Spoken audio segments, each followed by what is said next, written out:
Before we start, it's important to say that this is a bit of an experimental script. It's one part analysis and one part story of my experience with the Phantom Liberty expansion.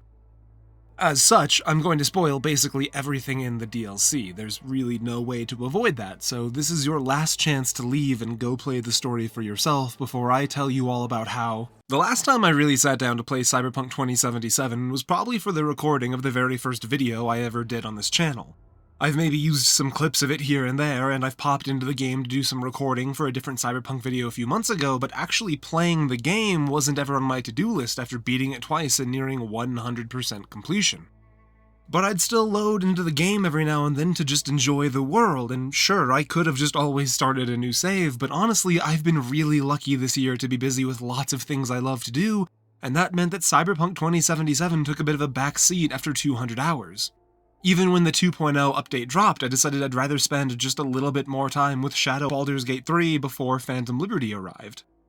And it was kind of weird loading in for Phantom Liberty because anytime I've made a video in the past, I've had a really strong idea of what that story was going to be. I knew what I was going to tell you about way before I started gathering footage. I knew that Stellaris made me feel better when times were bad. I knew that Dishonored was about uncheckable power. I knew that ODST was about people. I didn't know anything about Phantom Liberty, and that makes this video kind of a tough one. Truthfully, in fact, this is like my 5th attempt at a script for this video. I have so many different things I want to talk about and so many different ideas on how to tell you those things, and when I tried to put them all together into one script, all of those flavors in one dish meant it all just ended up tasting like shit. And now, here I am, 6 days before this video is supposed to come out, trying to figure out how I'm supposed to get every thought down on paper. I think it's going to be easiest to just start at the start. Day 1 started with me trying to find my way through the new 2.0 skill trees. I knew I would learn to love them eventually, and I have, but in the moment, all I knew was that I was probably doing loads of things wrong, and I was.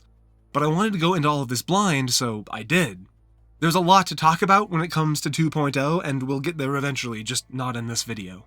After that, I was off to DogTown. I'm going there to meet a woman named Songbird because she says that she can save my life. If you're somehow coming along for this story without any other knowledge of Cyberpunk 2077, all you really need to know is that we're dying, and it's a pretty shit deal. We've got this thing in our head called the Relic, and it contains the personality matrix of an old rocker boy turned terrorist on it, one Johnny Silverhand. The Relic is slowly writing over our own brain with Johnny's matrix, which means eventually we'll be gone and Johnny will be all that's left. Try not to hold it against him, though. He's actually kind of a decent dude. In terms of stopping the Relic's process, though, we've exhausted a lot of avenues, and we're starting to run out of options. So when Songbird says she's got a fix, well, that's enough to get my attention. A short ride later, and I take an exit I've never used before to pull into the parking lot of an old stadium. I'm not sure if it was wrecked at some point, if it was abandoned in process, or if some modern art graduate decided that making it look terrible was the trendy thing to do, but the end result is the same. A massive building that looks like shit. And inside is DogTown. There's a massive backup of people trying to get through with their cars, so I ditch the bike, take to walking, and realize that I have no idea what Songbird even looks like. That thought's cut short, though, when a nasty fit from the Relic comes on real fast. That's the thing that's killing me, and the fits are the Relic really trying to make it happen. This one is different, though, because this one also hits Johnny, which is weird, because technically he's the one causing them. Songbird chooses this moment to introduce herself. It's nice of her to help talk me through the fit, but you only get one first impression, and it's always embarrassing when it's done drooling on the pavement outside DogTown. We have bigger problems, though, because it only takes a moment longer to realize that Songbird is the one causing the fit, not Johnny. She's doing something to the Relic, and no, she's in the Relic. And she just put Johnny away. Songbird is a netrunner, far better than I am, better than honestly probably any individual person. She works for Rosalind Myers, the president of the NUSA, and she needs my help, because right now she's aboard Space Force 1 with the president, but the plane's been hacked. It's coming in for a forced landing somewhere in DogTown with all the comms cut off, which means her only option was to use the Relic as some sort of go-between to contact me. She says it's her last and only hope. My job is simple. Sneak into DogTown, rescue the president. Kurt Hansen, the guy running DogTown, is chomping at the bit to get his hands on Myers, but Songbird doesn't think he could pull it off like hacking SF1 on his own, so someone back in Washington must be helping him, somehow. If I can keep Myers safe and help get her out of DogTown, Songbird says she can cure me for good, and driving home her point, even remotely, she's good enough to clear out a bunch of the relic's old corrupted data and swap it out for some Militech combat software. Very cool. Now, I don't have any allegiance to the NUSA, but even I know that a would-be dictator like Kurt Hansen getting his hands on the president of the NUSA is bad news for everyone involved, and even if I'm not in DogTown, I can see it from every apartment that I stay at. Means I'm close enough to be caught in the crossfire, and so is everyone else in Night City. ICBMs don't exactly respect the exact streets where DT becomes NC, but if that wasn't enough, this is the first solid lead I've ever had on the relic, and that is enough. We'll discuss it more later, but it's important to note that the whole time I was playing through this story, I was on the edge of my seat trying to figure out what this story was going to be all about. I was really obsessing over it, trying to dig too deep too early, which is in part why early versions of this script were terrible. It won't be important for a while, but just know that the whole time I was playing, I was also bordering on manic trying to figure out this video. It's here, overlooking a spectacular kind of what could have been, that Songbird asks me how bad it really is. I give her the real truth. It's bad enough for me to follow a hologram I met 30 minutes ago into the shittiest part of Night City. She says it makes me strong, and I can't help but wonder how much of my life she actually knows about. Our final destination for the time being is the top of an old abandoned construction site, because we need a good view of where the space plane is going to be touching down. Now, my relationship with heights has been a little all over the place lately. I haven't been big on them since the Konpeki heist, but this isn't so bad. And the view is... well, the view is shit, but there are worse places to see it from. You know, I've never gotten to see a space plane land. Even back when I worked with Arasaka, I never got quite that high up the corporate ladder. I don't tell Songbird about it, but it'll be cool to see one up close. Maybe not this close, though. I've already talked in a previous video about how fun a set piece the wreck of Space Force 1 is, but I also want to talk about the crash as a storytelling device, because Phantom Liberty is a story all about betrayals and mysteries. We won't learn about it for a long time, but this crash is our second betrayal already, because SF1 wasn't hacked remotely, it was sold out by Songbird. Songbird's got a deal with Hansen, trade over the president of the NUSA in exchange for something we'll talk about later. But I want to call it out here to drive home how cool it is that we're barely 20 minutes into this story, and with Hansen altering the plans and forcing SF1 into a crash landing, we've already been given a double tap of what the main theme and identity of this story is going to be. Honestly, I kind of really like Myers. I've lived in Night City my whole life, never been a citizen of the NUSA, at least not officially. You do a lot of illegal things when you work for Arasaka Counterintel, but I'd vote for anyone that's able to shoot back at the people shooting them. You need a leader who can take some heat in this kind of world. And now that some things have cooled off and we can talk, Myers has come to the same conclusion that Songbird originally proposed. Someone from Washington is working with Hansen. Which is a huge fucking problem in general, but specifically it's a huge fucking problem right now because Myers has a tracker implanted in her neck. That doesn't make a whole lot of sense to me, but Myers says it makes Congress feel better about all of her late-night benders, but if there's a mole back in Washington, that means there's someone feeding Hansen and his Bargist military Myers' exact location second by second, so it's gotta go. It's not my best work. I haven't studied the blade in Cyberpunk since my first playthrough, and that was basically 200 hours ago, and this isn't even a blade, it's a piece of barely sanitized glass. I get the job done though, and not a moment too soon. Songbird is trying her best to give us directions, but she's on the move too, trying to keep ahead of her own pursuers. We get to the top of the building, and we've got eyes on the exit. Arasaka pays big money to people who can clear rooms like this, and I've only gotten better at it since I went into the private sector. From there, we're in Dogtown proper, moving towards our safe room. Our path sneaks us through an old abandoned museum loaded full with all sorts of megacorp bullshit and trophies to their failed projects and ideologies. I wish Johnny was here, he'd love this place. I miss his gruff about everything attitude, but Songbird will do in a pinch because it seems like Songbird maybe has a bit of her own grudge, both towards the megacorps and their work, but also towards Myers and the politics she uses to help make those works happen. I'm wondering how she got so close to someone she doesn't respect, but those are thoughts for a quieter night, because right now, we've got a broken elevator to deal with, and Songbird says we got Hansen's boys right on our asses. We're not alone for this fight, though, because Songbird has something she wants to show off. Now, when it comes to their public projects, megacorps always fall short, but when Militech makes a war machine, holy shit, do they make a war machine! And it is not the right time to celebrate that. Songbird keeps control just long enough to tell us that she's losing control, and then we're right back to running. I know that this is bad, but this was another place where I spent way more time trying to think about the themes and story identity than I did the actual story. I considered how this machine was called a chimera, named for the classical myth mashup of a bunch of animals. Maybe that could be a theme, like this is a mashup of Songbird and machine? Maybe it's a cyberpsychosis metaphor, losing yourself to tech and chrome. I dismissed that idea originally for being far-fetched, which gives some humor to the fact that it's actually a pretty smart metaphor for exactly that idea. Songbird's honestly the main character of Phantom Liberty, so there's a lot to talk about with her, and we'll get there eventually, I promise.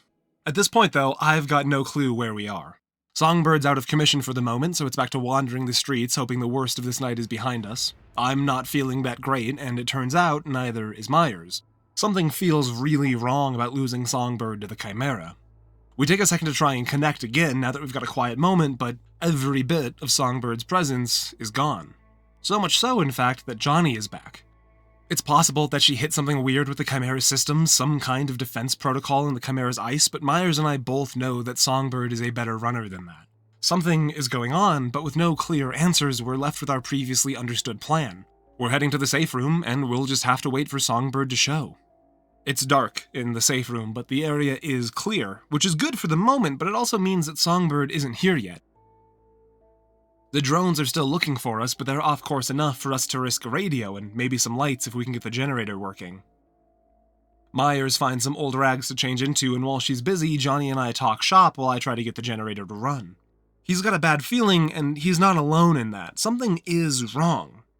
He lays it out straight about Songbird. Between the mole in Washington and Hansen's stunt with the SAM launcher, we know we're not getting the full story. It's easy enough to get the generator started. A stack of dead drones was able to provide the battery we needed. With the lights on and the radio running, Myers tosses an old crate of beers onto the table. On one hand, it feels a little irresponsible to be drinking right now, but on the other hand, I need a drink right now. There's plenty of chatter to be had on the radio, but I can't get the story of all of this out of my head. I don't really know what I expected Phantom Liberty to be about. I came into this as blind as I could after all, but I know I didn't expect to be having a beer with the president in the shittiest part of my city. There's a whole mystery going on here. Who's the mole in Washington? Who gave up SF-1? Why shoot down the plane if it was already supposed to land? And where's Songbird in all of this? Why was she the only one to eject before SF-1 touched ground? Why was she the only one to eject before SF-1 touched ground? She gave us a lot of problems with the Chimera, but she also walked us through plenty of hard things as well. Plus, she brought me to DogTown to help rescue Myers, even if the original scope and scale of the problem was way smaller. If she wanted us dead, it would have been easier to do it sooner, and if she just wanted Myers dead, why even call me in the first place? I'm just missing too many pieces of this puzzle to even see the outline of the big picture, but I suppose it wouldn't be a mystery if I had all the answers.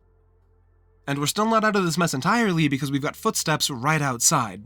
But it's not the Bargus or a mech, it's just two Dogtown locals looking for the same thing we are. Of course, that means they found something far more significant wandering into the room we're trying to lock down, but when you're negotiating between the bounty laid down by Hansen and the entire budget of the NUSA, well, let's just say Myers has the house advantage. And, all things considered, Jacob and Taylor seem like alright people, and neither of them much like or respect Hansen. That's why they make their living off of stealing the supplies Hansen has to have airdropped in. In the most technical sense, Dogtown is landlocked, and there's not a lot of legal cargo to move through Night City into Dogtown proper, so all of the imports come in via airdrop. Lots of valuables move in that way, and every single drop is up for grabs if you don't mind getting your hands dirty.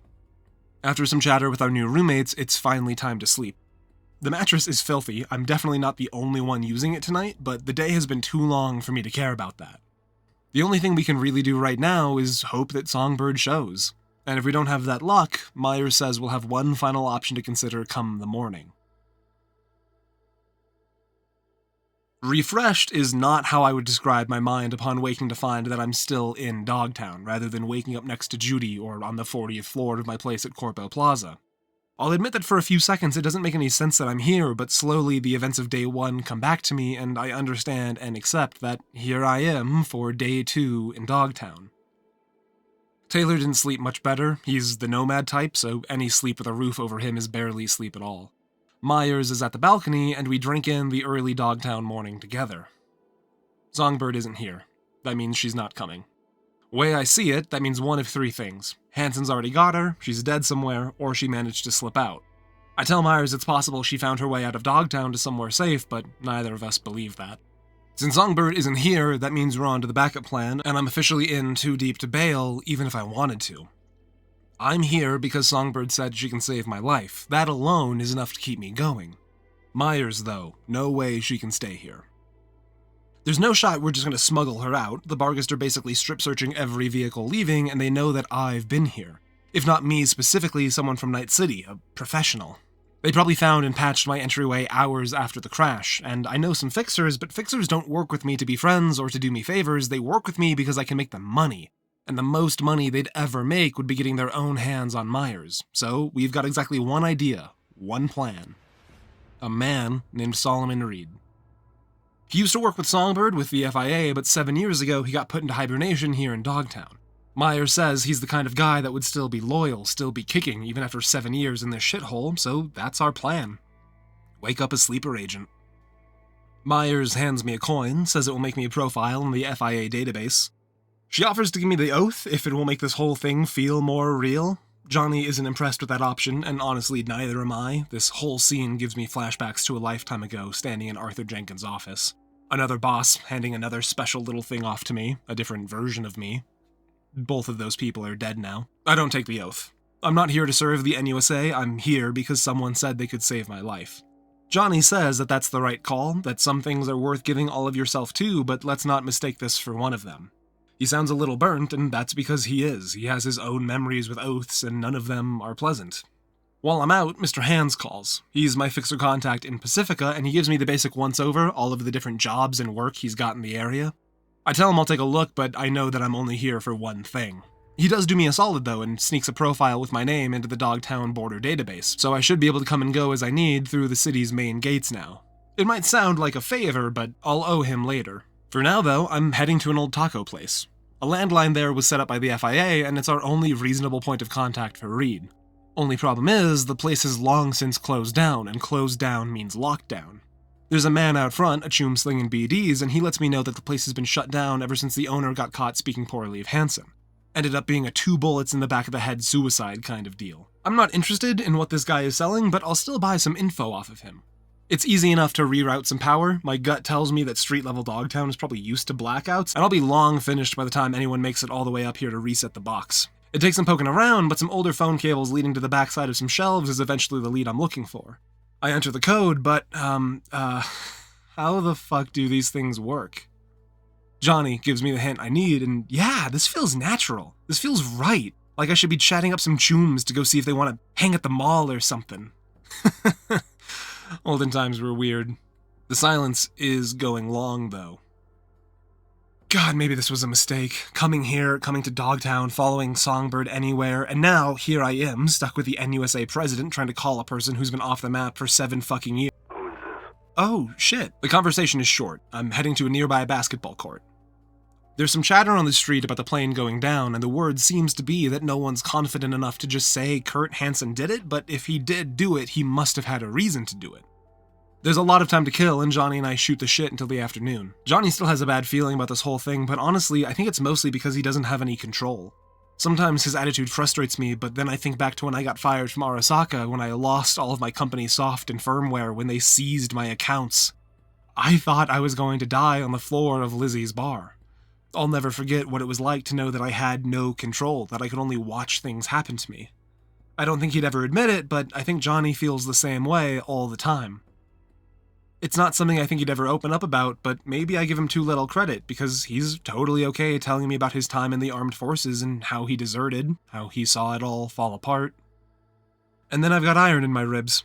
I show Reed the coin, tell him that I'm here because Roslyn sent me, but he says he doesn't know anyone named Roslyn, and in fact, neither do I, which feels refreshing in a way. We understand each other. Reed asks if she is safe. I think the answer is yes, but I've been sitting at this basketball court for a few hours. I haven't heard any shots from near our safe room, but I might be too far away. He says there's a car waiting nearby, and then he's gone. Reed apologizes for the rough introduction, but honestly, I've had worse. It's hard to take risks in his biz, he says. His biz, he stresses, not mine. He knows I'm not in this for real. Getting into a stranger's car has always been a bad idea, and anyone who knows his biz would know that. But Reed knows all about me, my time with the company, my termination, and my time as a runner. He even knows my new work with the FIA, but he doesn't know why I'm here now. Songbird hired me. Know her? Show me. I read tech better than I'll ever read people, but even a blind man could see that reaction. Seems like Songbird is a bit of a difficult spot for Reed, and he changes us to biz real quick. He's not impressed that I left Myers alone in DogTown, but I really don't think dragging her along with me would have been any better an idea.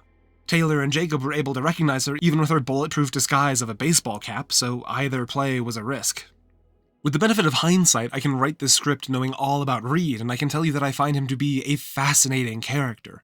Reed is a member of the FIA, but he's been in hibernation in DogTown since an event 7 years ago. The FIA was in some hot water with Arasaka, and it was looking really bad for everyone involved on all sides. In order to broker a truce, the FIA, and Myers specifically, made the call to give over a number of assets, to sell out their own agents, and Reed was one of those agents. In that plan, Reed was supposed to die, but sometimes plans go astray. That one did, and the official story was that Reed went turncoat and sold out to Arasaka. What's more, I get the sense that he's especially not impressed with my time at Arasaka. There's a story there, one he almost opens, but in the same breath, the Barghest swarm us. It's a rough firefight, and I try to throw out as many quick hacks as possible to keep stray rounds from catching people who are just in the wrong place at the wrong time, but we need to get back to the safe room now. Hansen's men still beat us here, though. The Barghest weren't ready for someone to come after them, though, especially not a netrunner. All 4 of them in the lobby go down quick, 1 comes down the elevator, make that 5. I'm more than a little pissed they were able to follow me so easily, but Reed says mistakes happen to everyone. All that matters right now is if we can correct mine. Jacob and Taylor died downstairs, but Myers is okay. I don't feel great about them dying because of my blunder, but I feel worse about my relief. If Myers was gone, my in with Songbird is out the window. There's some heavy conversation to have here. Reed asks Myers if she ever intended to call that number or if she was going to leave him in DogTown forever. She doesn't deny it, and he doesn't hold it against her. I suppose the kind of guy that would still be loyal after 7 years of this place wouldn't. We do our best to get Reed all caught up. We lost Songbird to the Chimera, and while it could have been its ice, there's no way to know for sure. But as we talk about Songbird, I can't help but feel that there's 2 conversations going on in this room. One with all 3 of us, but a second one between just the 2 of them. The words are the same between the 2 talks, but the meanings differ. Something tells me that Songbird is more than just a very good runner. Either way, we have to find her. But that's a job for tomorrow. Reed needs to set up a way out of DogTown for Rosalind and get her moving as soon as possible. Once she's safe outside DogTown, it'll be time for me to start digging. For now, though, it's back to my shitty mattress and an end to day 2.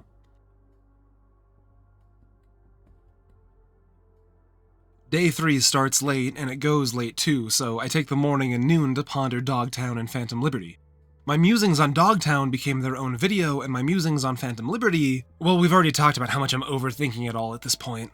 I came into the story thinking that getting Rosalind out of the district would be a huge deal, be the main objective, but Reed has that angle on point. He says it's going to be a little while until they can actually get out of the district, so I've got to find something productive to do to kill time. Mostly, I just wander the district. I do some work for hands, but I really just take in all that DogTown has to offer. All of that helps me make a different video, but I'm basically dead in the water for this video until Reed finally calls.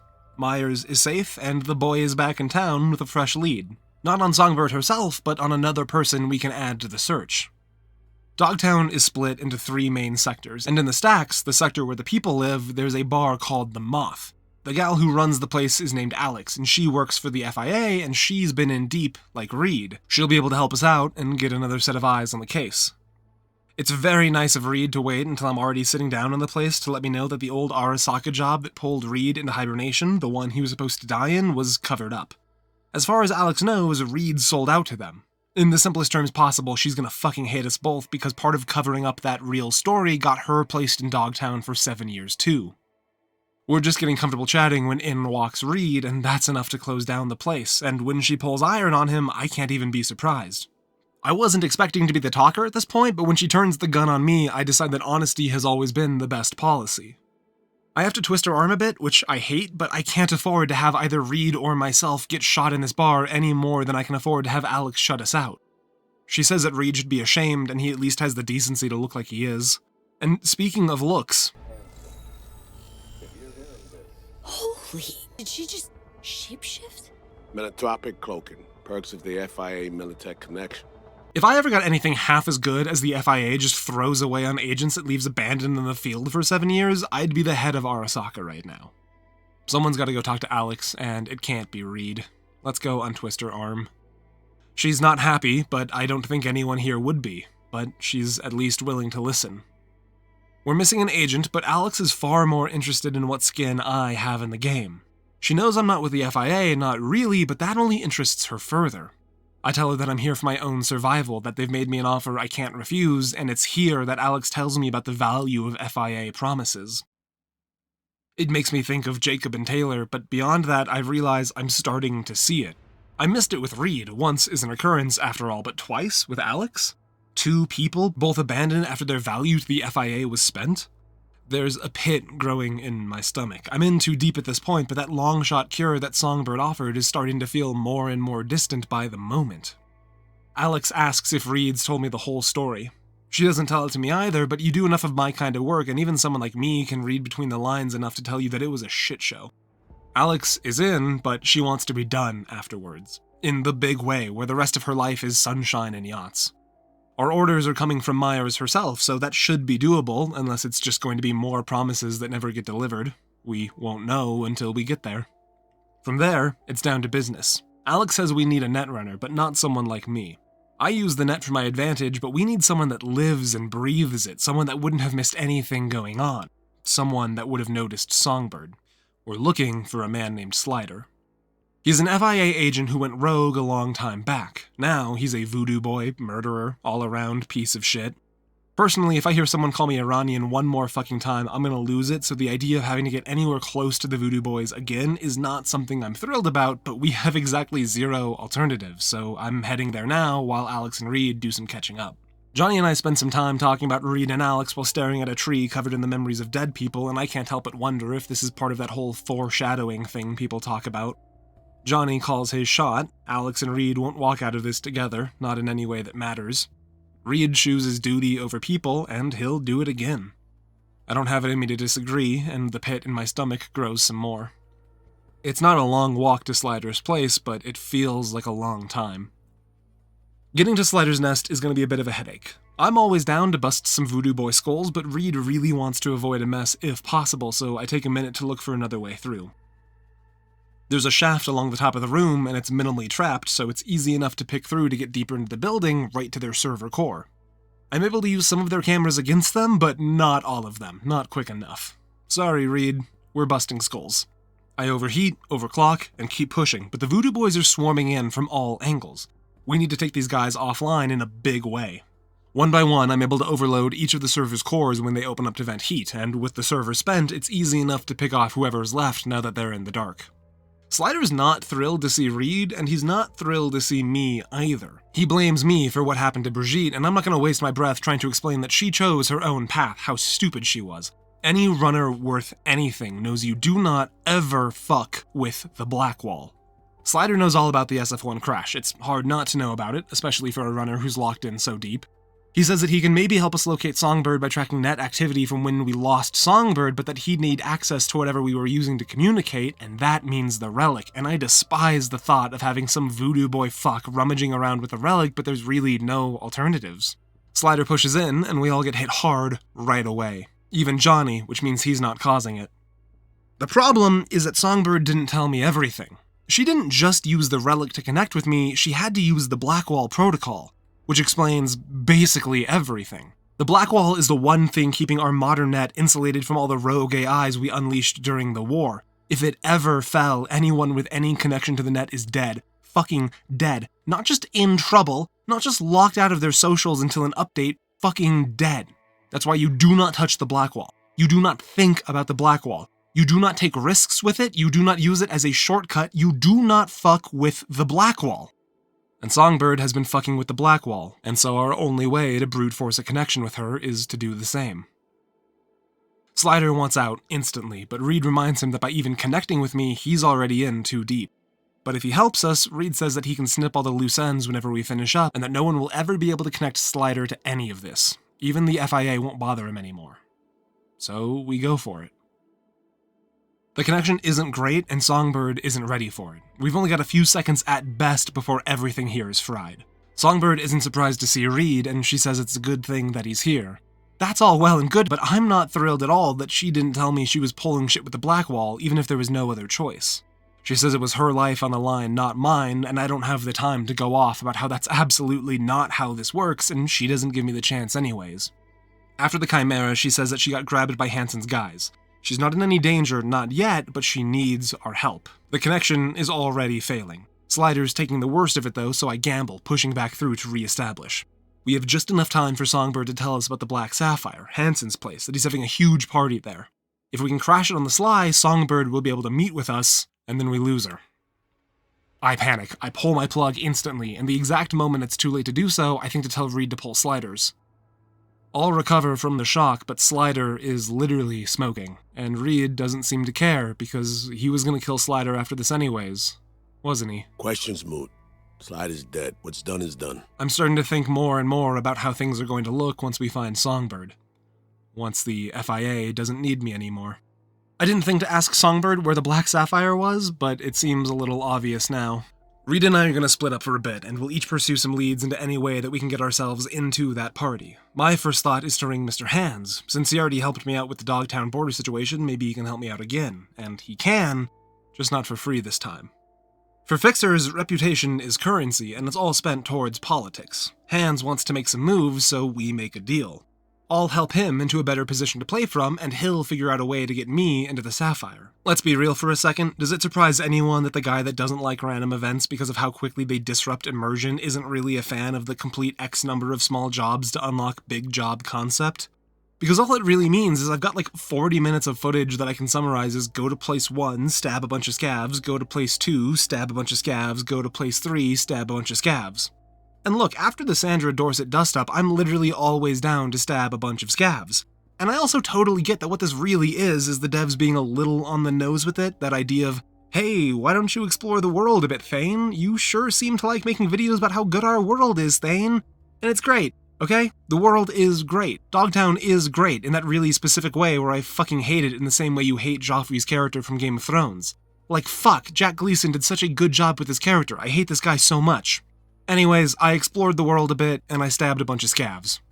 It was actually this point that really settled me into the idea of getting back into a katana build, because it was around this time that I learned that I could deflect bullets with a katana, and like, come on, I'm a simple guy to please like that. This isn't really a video to talk about 2.0, but god damn, I love 2.0. And honestly, I'm barely present through any of these side quests anyways, because my brain is entirely consumed at this point with the question, what is Phantom Liberty about? And I think I'm finally in deep enough to have an answer. I think it's about betrayal. I think this is a story about people left behind, and I think it's a story about promises. Promises made, but most importantly, promises delivered and undelivered. It's a story about falling through the cracks. DogTown is a place to go to be forgotten whether you want to be or not. What I know for certain is that I've been made a promise. All that remains now is to flip the coin and see if I'll be left behind or if I'll be delivered. I keep busy all through day 3 into the night and into day 4. Now, with the work done, Mr. Hands delivers the inn we need at the Black Sapphire. It's time to retire for some rest. Tomorrow is going to be a big night. Day 5 starts with the trip to the Moth and a hard shutdown from the Relic. It's fine, I'm okay, I'm not alright. Reed helps me to a seat, and we have a bit of an unexpected heart-to-heart. It's like Judy once said, I'm basically just a walking, talking corpse at this point, and that's a feeling Reed knows too. He tells me all about the Arasaka raid, the one he was supposed to die in. He knows that he was sold out, but that he was sold out as a peace offering. His life in exchange for a ceasefire. He says that peace always comes at a price, and someone always has to pay it. He seems okay with the fact that it was him. It's a sentiment I respect, a man who's not afraid to pay that price. It's a sentiment that terrifies me, a man who's willing to do whatever is needed to settle a score. The themes are starting to come together for me of what this story is all about, and in a mystery like this, one defined and written in a history of betrayals, a man willing to do anything to settle a score is a wild card, something I can't predict. He says that he feels responsible for Songbird, says that he was the one that got her pulled into the FIA, so it's his responsibility to always be there for her to pull her off any sinking ship, even if it means he goes down on it instead. I choose to believe him, but I don't know if I would otherwise. In the back of the Moth is an elevator with a scanner, and it takes us down. Turns out, the Moth is built directly over an old FIA safe house. Reed's is a tragic story, but it's one he says he wrote himself. Grown-up risks with grown-up consequences. It was Songbird that pulled the trigger on him. Another betrayal, or Reed going down instead of her. It's all a matter of perspective, I suppose. And he's helping us save her, in turn save me, because it's the right thing to do. He says it's taken a lot of thinking, a lot of thought, but eventually you just cut through and see what is and what isn't. The attempt on his life saved lives. I think he's okay with that. He's not okay with Myers, but before I can dig into that, Alex drops in. Update to the story is this. Songbird didn't just use the Black Wall to reach me, she's been using the Black Wall for years, and every time she did so, it was signed off by Rosalind Myers personally. Which means not only has Songbird put the entire concept of modern life at risk, Myers is the one behind that risk. It's absolutely filthy. But we'll burn that bridge when we come to it. Right now, we have a party to go to. I know it's kind of silly, but one of the things I miss most about my Arasaka business days is my old wardrobe, so I'm always ready for a little dress-up spy espionage.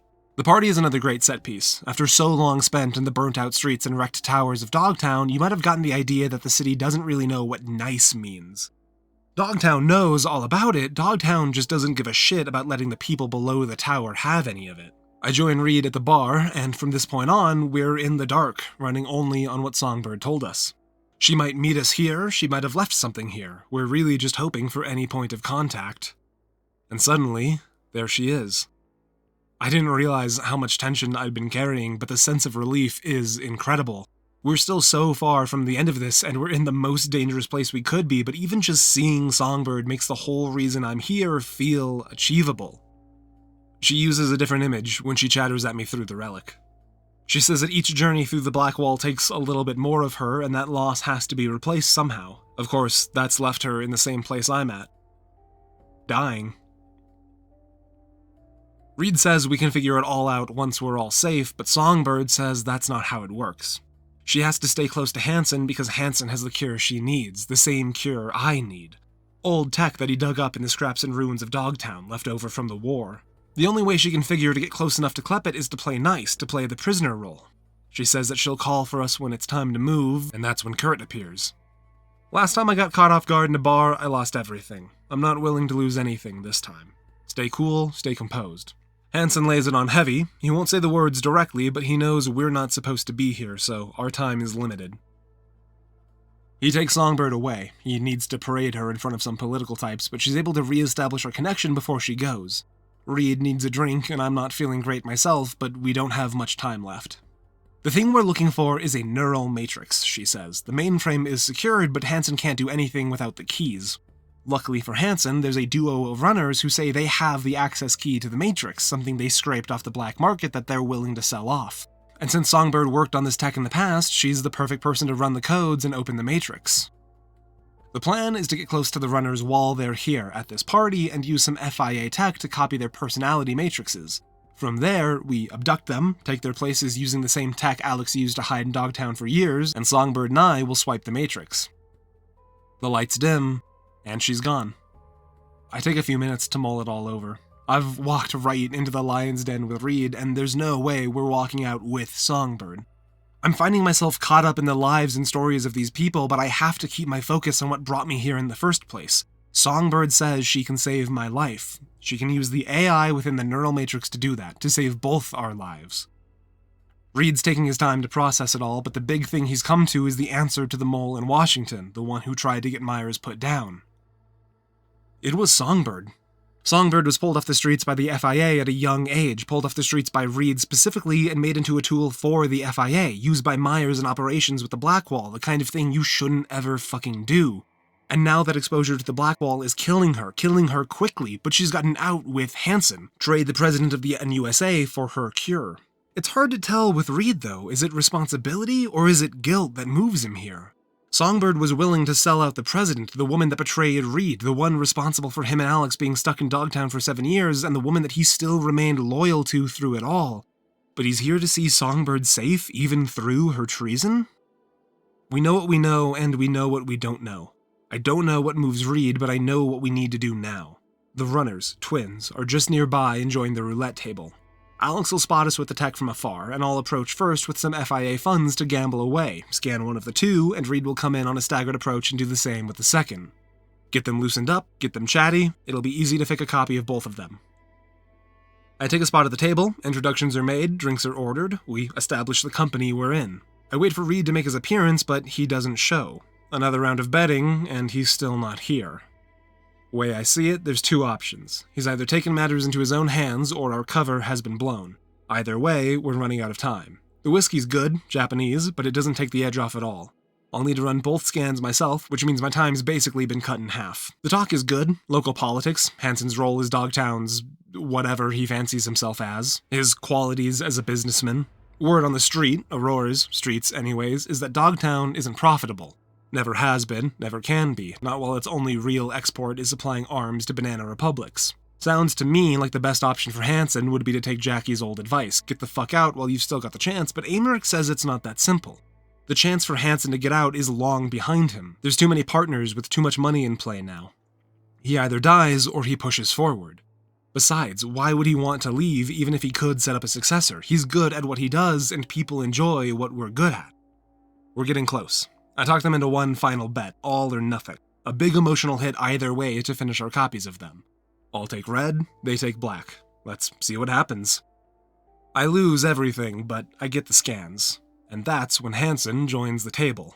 I know your friend Reed is FIA. My natural assumption is, you're an agent too.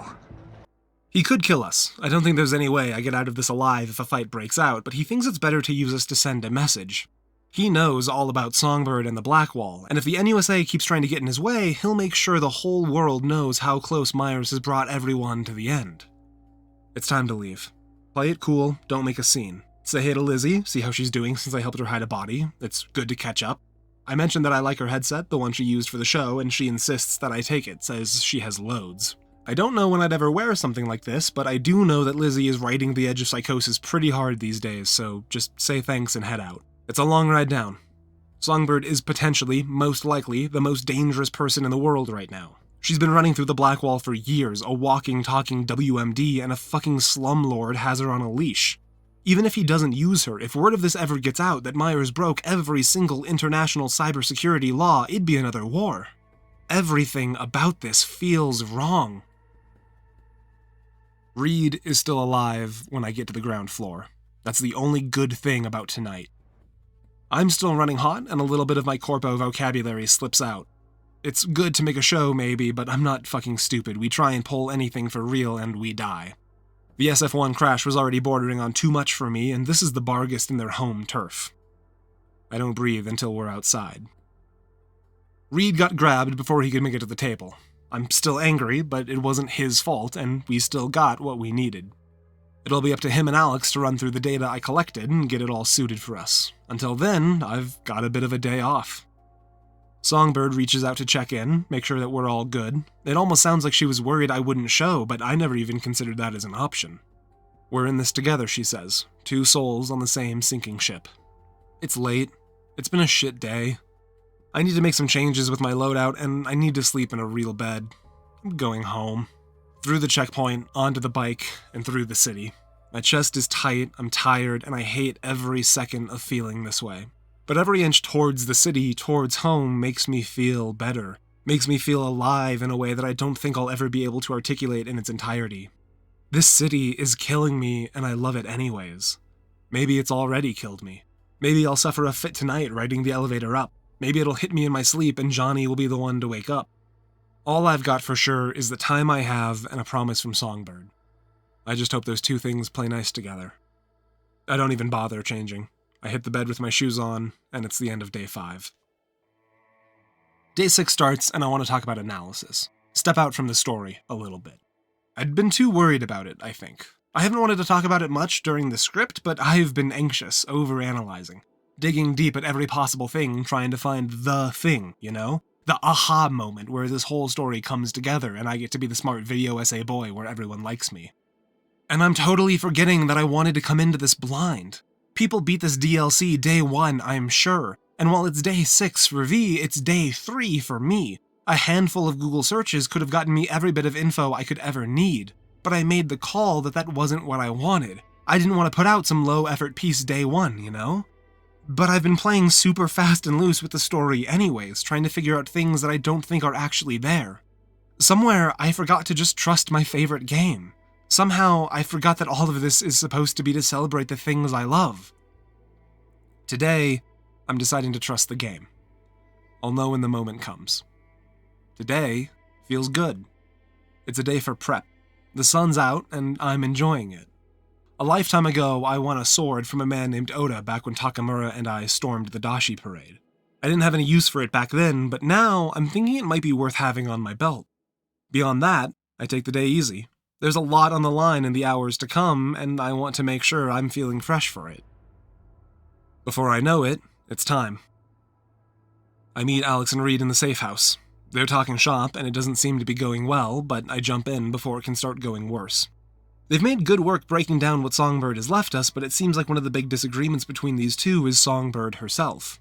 Alex says that she's a grown woman, that she made her own choices. Reed says that she was manipulated with no one to watch her back for 7 years. Here's what we know for certain. Our goal is to rescue Songbird. The main difficulty is that she's been infected with something from beyond the Black Wall. Without treatment, she's done for, same as me. The cure for her, the cure for both of us, is on a neural matrix. The Matrix is old tech, likely from the actual old US, and a joint op they pulled with Militech to try and have an answer to Arasaka's soul killer. That's why it worked for me, too. The plan is to intercept the 2 netrunners I scanned at the Sapphire and take their place and infiltrate a meeting with Hansen. Now, Hansen has no idea what's actually on the Matrix, but he knows it's from an old classified research project between the US and Militech and that they locked it up and threw away the keys. He's got enough money to gamble on whatever's inside, so he's paying the twins for their copy of the access code. Except he's going to actually be paying us after we kidnap the twins and take their place. To do that, we're going to remote hack the car they'll be using and take them off course. From there, we pop the Matrix, get the meds, and drop Hansen. That part comes directly from Myers. Hansen took a big swing at the NUSA, and that needs to be answered for. DogTown is a small district in a small city-state after all, and Myers wants to make sure the world knows that. As for Songbird, Reed says that we have to rescue her. The silence says something else. I can put the puzzle pieces together, though, myself. Hansen's taking the fall for the SF-1 attack publicly, and as far as Myers knows, that's the whole story, but behind closed doors, Songbird's the one that set it all up. I don't think Reed intends to let her just retire after this whole affair. There's time for that later, though. Alex has a plan for the carjacking. The twins are in a rental car, and if we can hack into some of the stations the company uses, we'll be able to identify which one they're in. All I need to do from there is slip into the trunk at some point, and we'll have full control of the car. FIA has some wild tech, the kind of stuff that just works, if you say so, Alex. Putting the works to the relay station is some pretty basic work, it just needs doing. It's nice to stay busy, helps me stay calm, and this is the kind of stuff I did even before I got in with Arasaka. Little bullshit that we did just to do it, just to get into trouble with. And with that done, we're just waiting for the green light from Songbird. Before she sends the signal, I get a text that says she wants to talk, just the 2 of us. She's got 2 hours late when she's able to slip away. Not literally, but just enough for us to talk. She says she wants to show me something, to prove she trusts me. It's a little nook, the kind of place you'd never find on your own, but all of the locals know. One of those places that the community has just decided is safe, that no one messes with. We talk life for a bit, the life that we came from, what it means to have had it, and what it means to have lost it. That sense of wanting to go back to a thing that doesn't exist anymore, but we both know that that's not what we're here about. She confirms Reed's theory. She was the mole in Washington. She was the one trying to hand off Myers in exchange for the Matrix. She insists that the missile, the crash, all of that was Hansen going off script. I believe her, but that doesn't help all of the people that died for her deal. She says the plan was always to rescue Myers. That's why she called me in the first place. She grabs the Matrix, I grab Myers, and she knew I'd jump to help because that Matrix can save my life too. It's a perfect plan, all of the pieces right in place unless Hansen alters the deal, which he did. He's hoping that there's dirt on the NUSA and the Matrix, but Songbird knows that there won't be. Unless we get her out, the moment the box opens, she's dead. She's useful to Hansen as leverage, but I don't think Hansen's an idiot. He knows how dangerous Songbird is. Right now, the risk is worth taking. After the Matrix is opened, it won't be. Songbird is good at what she does. But she's just a tool, a weapon, something to reach beyond the black wall with. Whether she lives or dies isn't something Myers or the FIA care about. It's a classic cyberpunk story. They don't care if she lives and would honestly prefer it if she didn't. So she took matters into her own hands. That's why this story feels so familiar. It's our story too. Reed might say that he wants to save her life, but from her perspective, Reed's the one that put her here on this path. And now the Black Wall is killing her. Myers, the FIA, are killing her. Piece by piece, she's losing herself, and she knows it. She says this is it, the whole truth. The first time she's ever told it to anyone, even herself. She lays it out clear. I have enough to sell her out to Reed, or I can trust her enough to save us both. And if I trust her, she has her own plan. The two of us steal away with the Matrix, we leave Hansen to Reed and Alex, and we split, just the two of us. She's already got it cleared with contacts. The Matrix will work, and the instant the tests are done, she'll call for me. From there, it's time to call Reed. He's brief on the holo, but he directs me to a Ripper he knows, someone who can help me get the chrome needed to run all of the tech we'll be using to impersonate the twins. And when I go to see the Ripper, Reed is there too. I don't like that it makes me nervous that he's here, that he wants to talk about Songbird. He says he's spent hours thinking, theory crafting, trying to put himself in her shoes, trying to explain the story to himself. He blames Myers, says that she's a sore loser and is willing to do anything possible to avoid taking an L, even if that means throwing Songbird into the Black Wall over and over as many times as she needs to. He's not wrong, but he's not fully right either. Reed says lots of things, and it feels like he crosses threads. Says that the important thing is that Songbird lives, even if it's jailed for treason. In the next breath, he says that he'll personally help her disappear, even from Myers. But that would be treason, and I don't believe Reed is capable of treason.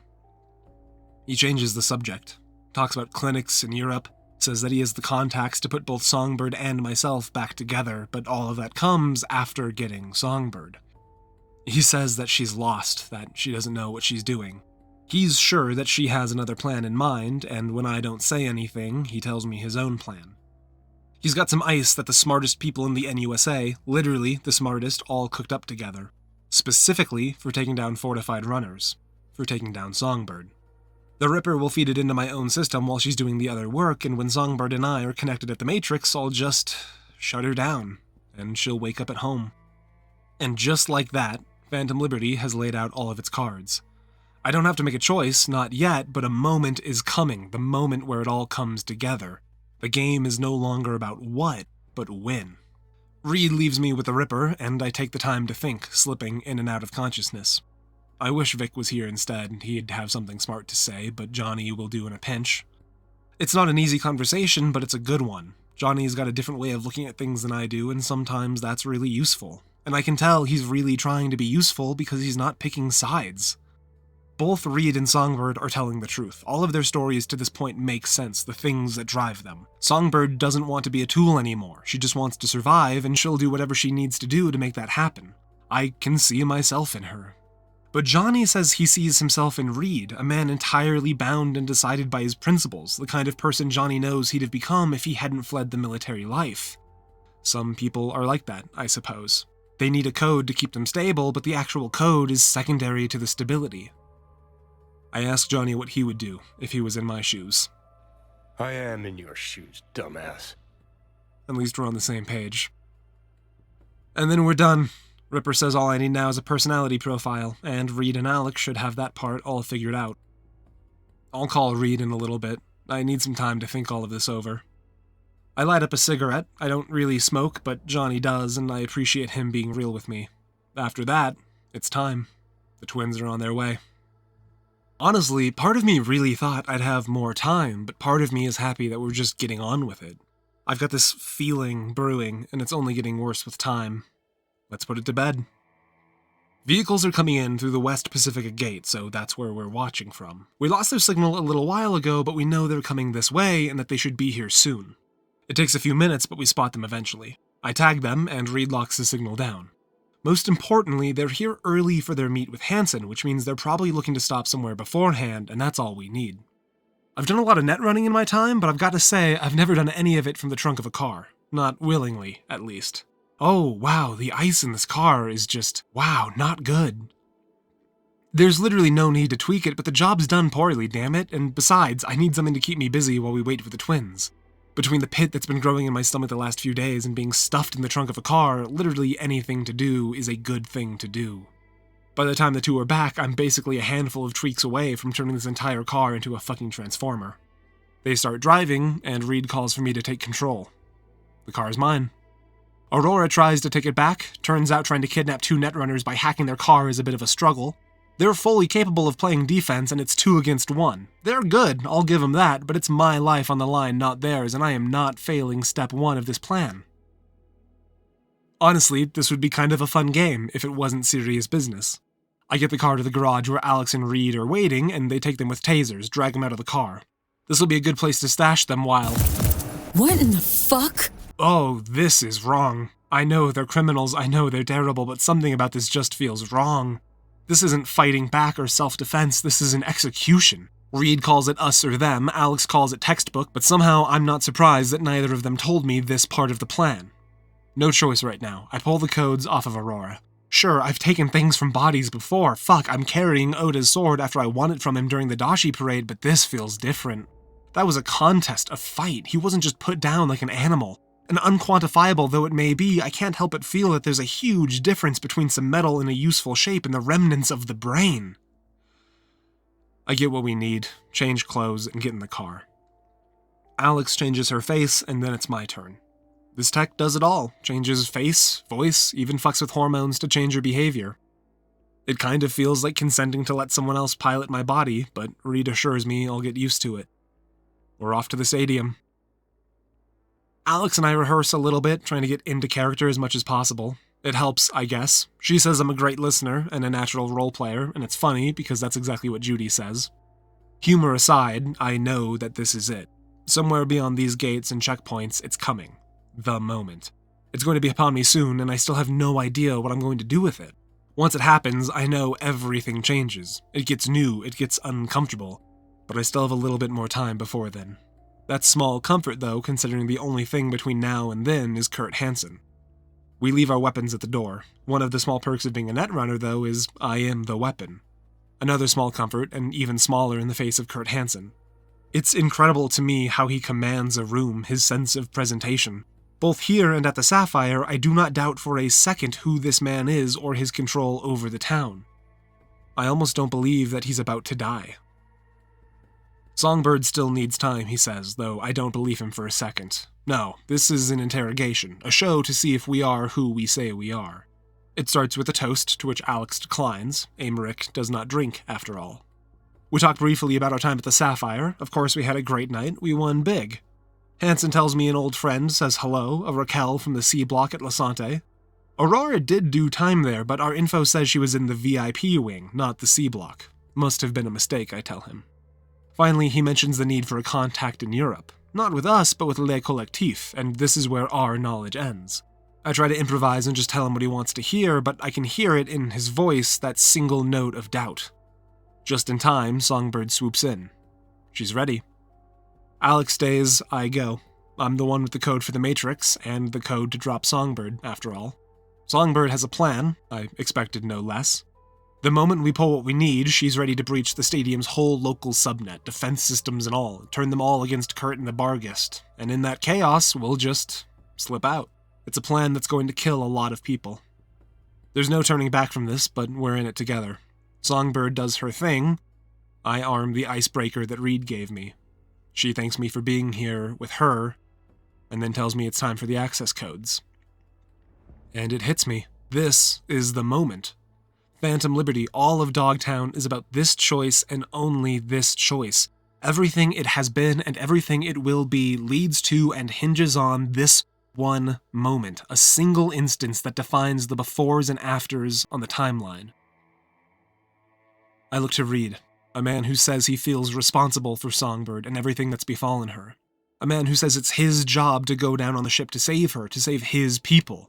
A man who's asked me to do one final thing. Betray Songbird.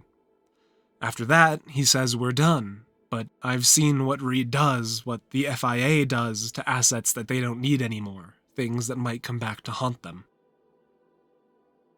I look to Songbird, the most dangerous thing alive, a breathing, walking, talking, and of all things, living and working one mistake away from sending the planet back to the Stone Age. A woman who has lied, played all sides. I see these things, but more than that, I see a girl, a young woman, 19, pulled into something far bigger than she could ever understand the consequences to, a world that would use her and destroy her, a world where she was not given requests that she could deny because it was that or death. Songbird is here because the FIA, the NUSA, made a 19-year-old an offer she couldn't refuse, and now they want to punish her for accepting it. In truth, I see myself. I know the promises they make, how much your work will mean, the value of your presence right up until it doesn't have any. I don't know the words that the FIA told her, but I'd bet they carried the same meaning as the words that Arasaka told me years ago. Promises made and promises undelivered. I only made it out of Arasaka alive because of Jackie. Because I had a friend to watch over me. Because someone cared about me enough to have my back. Not the value I brought to them, not my ability to make the money or the work I could do for them.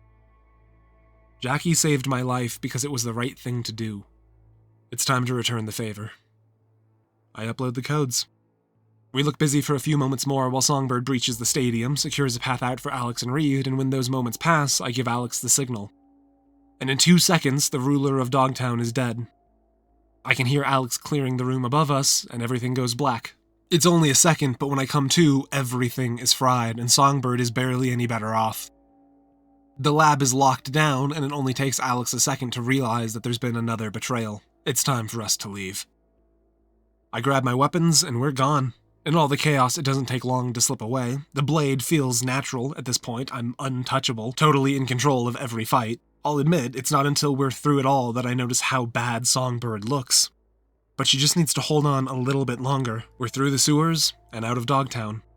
She's already got 2 cars ready for us. I don't like the idea of splitting up, of being away from her, not with so much on the table, but we need to keep separated to slow down the FIA. She says she'll be in touch, and then she's gone. I don't take the car. I just wander. All that's left is to wait to hear from her, and I realize I don't really know what to do with myself until then. Paco texts. He's one of the guys I helped earlier on a job for Hans. Him and his friend made it to Kenya, both of them. I tell them to stay safe, to be ready for the Bargus to come looking for the 2 of them, but honestly, what's Kurt gonna do at this point? I'll owe Pan Am a favor for helping get them both away from Hansen, but honestly, it's worth that. Sometimes you just want a happy ending for someone. Makes you believe it could happen to you too. I head to my place in Corpo Plaza. I shower, change clothes, get comfortable for the first time in 6 days. And then I sleep. It's late when I wake up, but it's a bright, sunny 2 p.m. I enjoy it. I check my email. Someone's mad about people fucking with their curtains open, but I don't think that's Judy and I, so I don't worry about it. What I'm really looking for is any sign from Songbird, but I've got nothing. No use in just sitting around, I guess. I do some work for Hans and even entertain a call from Reed. At this point, any covers he had are off. He says I disappointed Songbird, but I'm the one who had her back when the chips were down.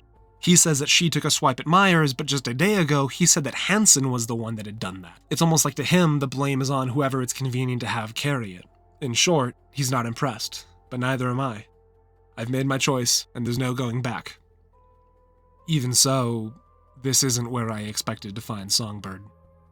She's in a bad way, and she's getting worse fast. We're heading to NCX, the local spaceport, because the people she needs, the ones she's made plans with, are at Luna, a city on the moon. And she's got a one-way ticket for one person, and it's entirely off the books. But she makes me a promise that she'll call me when it's my turn.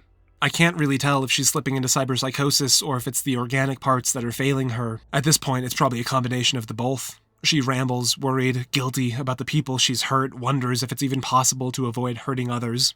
I tell her about Judy, tell her that we have to at least try, that we can never stop just trying. The load on her is getting to be too much though, so I take her off autopilot and slide behind the wheel. The ride is silent. We both know how bad this is, both her condition and what we're about to do. I move quick. We need to find a way to sneak her in. FIA is already looking for us, and I don't doubt they're close behind. The last thing we need is Songbird getting spotted now. She's got a disguise from me, lined up from a contact, and it'll help a little, maybe, but plans keep going wrong on her end, and she won't tell me what's going on. I make my way to our terminal, but she scraps the plan to sneak her in a side door. Spaceport security was getting too close. She bailed on the van, but I can help her get up with a fire hose from the upper level. She's getting worse, and the hardest part is still ahead of us. Spaceport comms just went wild behind the scenes, there's an FIA dropship inbound fast, and Myers is on board. All the walls are closing in around us. We haven't been spotted yet, but they know that we're here. It's only a matter of time, because Reed's here too. The situation is bad. They must have been on me the moment I passed through security, plainclothes agents hiding in the crowds. Sounds like Spaceport security isn't happy with their jurisdiction being interfered with, though, so that's something at least. But the big part finally comes out. It's not a risk I'm willing to take. We're on the same page. No risks. That's how it'll be. Do you hear that? I need to get Songbird on that shuttle. Orbital Air has finally had enough, and they've opened fire on the FIA agents, both uniformed and plainclothes. We managed the first room quiet, but there's no chance beyond that. It's time to move fast, and it's taking everything Songbird has to keep up. Even with our best efforts, we're fully exposed eventually. The fights are incredible. It feels like so much has changed since the SF-1 crash. Maybe DogTown was good for something after all. It pushed me, and I pushed back, and now I'm stronger for it. The train terminal is our last stop. We catch a ride here, and we're home free to the shuttle, and Songbird is off to the moon. But it's quiet. Way too quiet. They're waiting for us. It's an easy clear, though, with all eyes on me. Songbird makes it to the tower unscathed, and that's all that matters. She starts working to pull a train to our station, but that takes time, and more FIA have shown up, so I need to buy her that time. And it suddenly hits me. A single thought, so clear. One that must have been there in my head the whole time, just buried under stress, anxiety, fear. Or maybe I had just forced it down and never let it come up because I knew that it was true. There is no cure for me in this, and there never has been. This is just another betrayal, another promise undelivered. And when I finally let that thought happen, here, hanging in one single infinite moment, I realize I'm okay with that. Songbird has lied to me every step of the way in some way. But I'd made the choice to help her back in the lab with the Matrix not because she could help me in return, but just because it was the right thing to do. Songbird is not going to save my life, but I am going to save hers. And that's why when she realizes that the only way through this is to push past the black wall one final time, we do it together.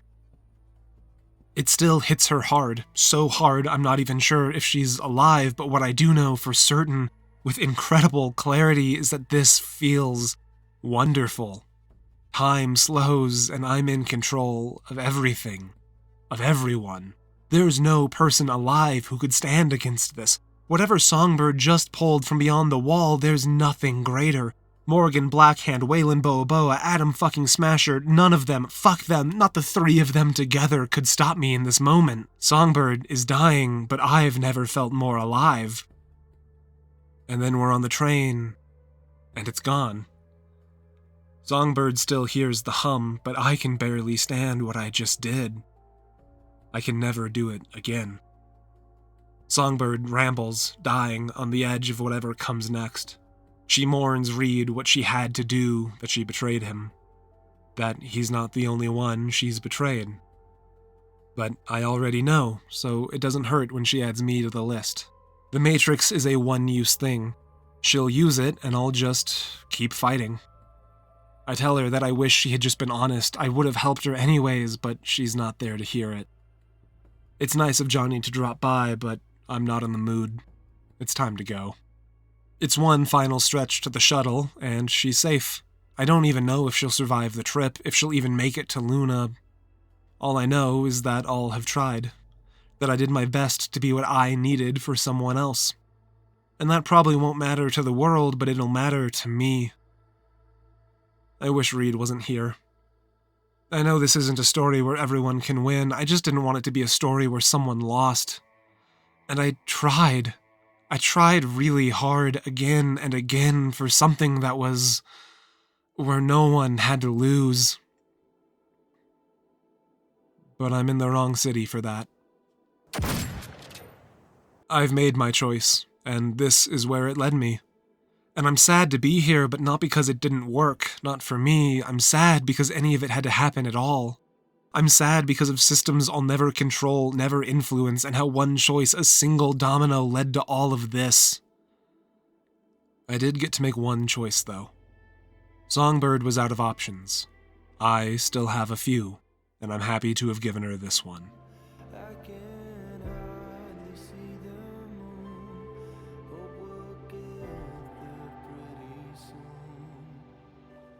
Trying so hard to